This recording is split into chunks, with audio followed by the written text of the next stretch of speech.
This is the Global Economic Commodities Scrap Metal and Recycling Report by our Bentley roll-off trailer and lugger truck, June 14, 2021. U.S. weekly crude steel production rose to 1.84 million tons, an 82.3% utilization rate versus about 90% in 2008. Increased production is bringing higher scrap and higher iron ore prices. WTI crude oil price rose to $70.78 a barrel, near a 3-year high. Good demand is not yet bringing major higher supply.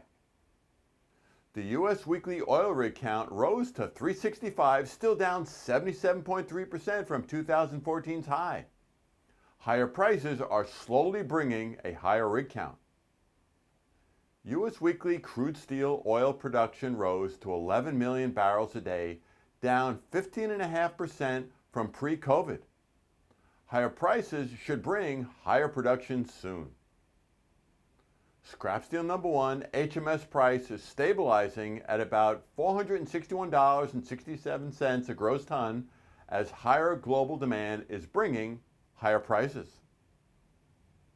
Hot rolled coil steel price rose to $84.64 a hundredweight, another record high on tight supply and good demand. Copper price rose to $4.55 a pound on good demand but low inventories.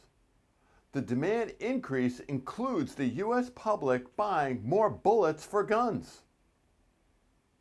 Aluminum price rose to $1.12 a pound, which is $24.75 a metric ton, near a 3-year high on good demand and tightening supplies.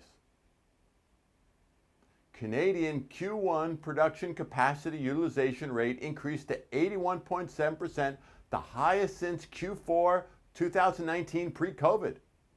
Construction was the highest since Q4 1990, and mining was also high at 79.3. U.S. May annual inflation rose to 5.0%, the highest since August 2008. Gasoline and used cars and trucks were the highest.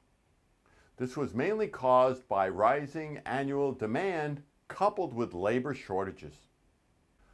The U.S. 10-year Treasury note is a key market interest indicator that should rise if inflation gets too high, which is defined as an average of 2%. The interest fell to 1.45%, a 3-month low despite inflation fears. U.S. June U of M Consumer Sentiment Index increased to 86.4 as overall expectations soared and inflation expectations fell.